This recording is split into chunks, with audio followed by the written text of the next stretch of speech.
Assalamualaikum warahmatullahi wabarakatuh. Selamat pagi anak-anak kelas 4A. Sudah siapkah kalian belajar hari ini?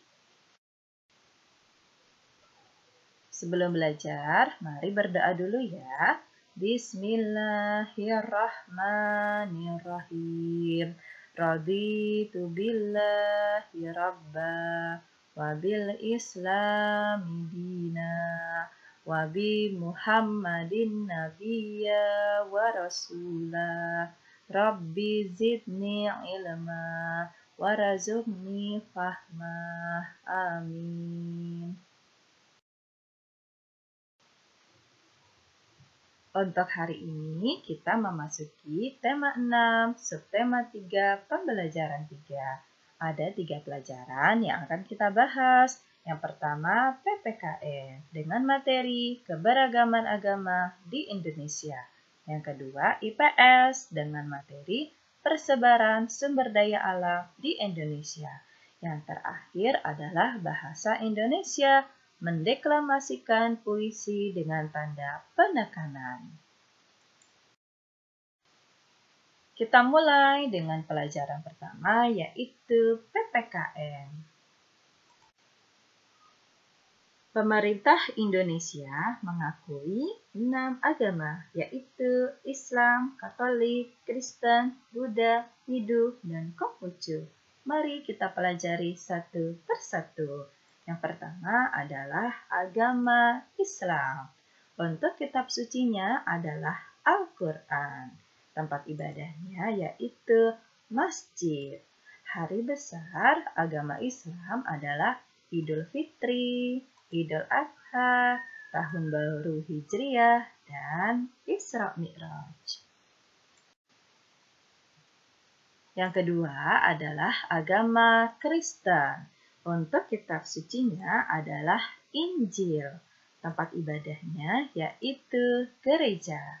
Hari besar dari agama Kristen adalah Natal, Jumat Agung, Paskah, dan kenaikan Isa Al-Masih. Yang ketiga adalah agama Katolik. Untuk kitab sucinya adalah Injil. Untuk tempat ibadah yaitu gereja. Hari besar dari agama Katolik, Natal, Jumat Agung, Paskah, dan kenaikan Isa Al-Masih. Agama berikut yaitu agama Hindu. Untuk kitab sucinya adalah Weda. Dan untuk tempat ibadahnya yaitu Pura. Hari besar dari agama Hindu yaitu Nyepi, Saraswati, dan Tagarwasi. Kita lanjut dengan agama Buddha. Untuk kitab sucinya yaitu Tripitaka. Dan tempat ibadahnya yaitu Vihara.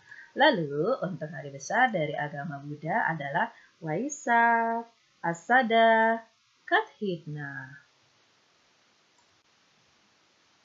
Yang terakhir adalah agama Konghucu. Untuk kitab suci dari agama ini adalah Sishu Wuching. Dan untuk tempat ibadahnya adalah Kelenteng. Dan untuk hari besar agama ini adalah Tahun Baru Imlek dan Cap Gomeh. Berikut adalah perilaku menciptakan persatuan dan kesatuan. Yang pertama, tidak memilih-milih teman. Kedua, tidak memaksakan agama kepada orang lain. Ketiga, tidak mengganggu teman yang sedang beribadah. Kita lanjut ya dengan IPS, persebaran sumber daya alam di Indonesia. Sumber daya alam di Indonesia tersebar di seluruh wilayah Indonesia. Setiap pulau memiliki jenis sumber daya alam yang berbeda. Hal tersebut disebabkan adanya perbedaan kondisi alam. Berikut ini adalah penyebaran hasil bumi dan laut di Indonesia. Kita mulai dari yang pertama, persebaran hasil pertanian. Untuk padi, beras ini berada di daerah Aceh, Sumatera Barat, Sumatera Selatan, Jawa, Sulawesi Selatan, Sulawesi Utara, dan Nusa Tenggara Barat. Untuk jagung, persebarannya berada di daerah Jawa Tengah, Jawa Timur, dan Sulawesi. Dan untuk ubi kayu ini berada di daerah Sumatera Selatan, Lampung, Madura, Jawa Tengah, dan Yogyakarta.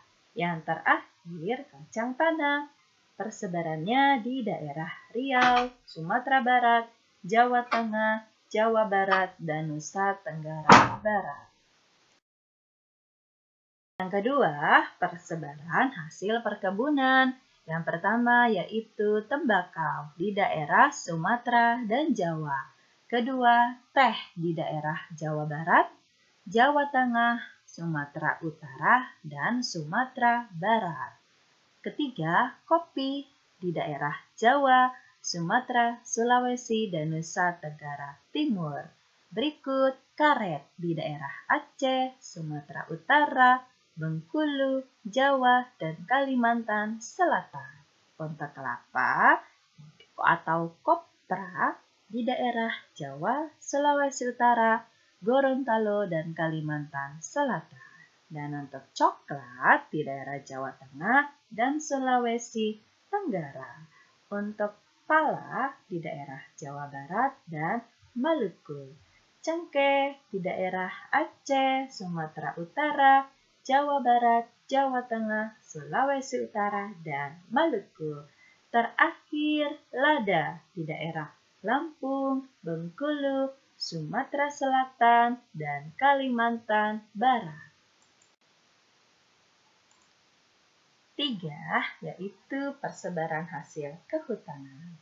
Kayu keruing, kayu meranti, dan kayu damar terutama dihasilkan di daerah-daerah Kalimantan, Sulawesi, dan Papua. Kayu cendana di daerah Nusa Tenggara Timur. Kayu rotan di daerah Kalimantan, Sumatera Barat, Sumatera Utara, dan Maluku. Terakhir, persebaran hasil peternakan dan perikanan. Untuk ternak sapi di daerah Sumatera, Jawa, Madura, Bali, dan Nusa Tenggara Barat. Ternak kuda di daerah Nusa Tenggara Timur dan Sumatera Barat. Budidaya udang dan ikan bandeng di daerah pantai utara Jawa, Sumatera, dan Sulawesi. Terakhir, tiram dan mutiara di daerah Bali, Maluku, dan Papua.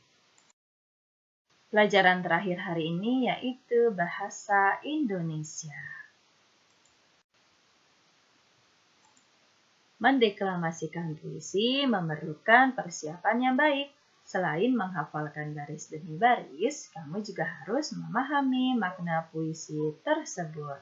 Setiap orang bisa memiliki pemahaman yang berbeda terhadap makna puisi. Salah satu cara untuk membedakan makna puisi adalah dengan memberikan penekanan pada saat mendeklamasikannya.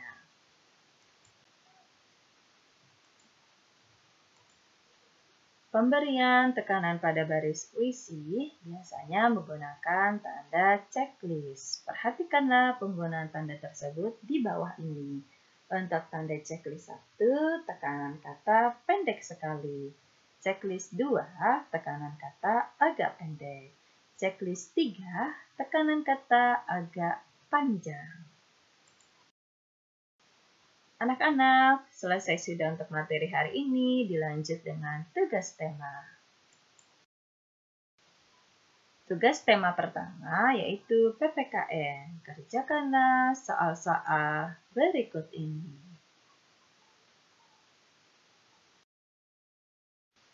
Yang kedua, IPS. Isilah titik-titik berikut dengan pilihan jawaban yang tepat. Ini masih lanjutan untuk tugas IPS. Ini adalah nomor 9 dan 10. Untuk poin A sampai J adalah pilihan jawaban.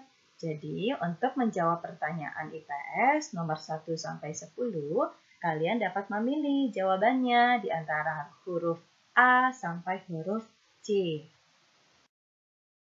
Tugas terakhir adalah bahasa Indonesia. Jawablah 2 soal berikut ini. Anak-anak kelas 4A yang Ibu sayangi, selesai sudah untuk pembelajaran kita di hari Selasa ini. Sampai jumpa besok. Wassalamualaikum warahmatullahi wabarakatuh.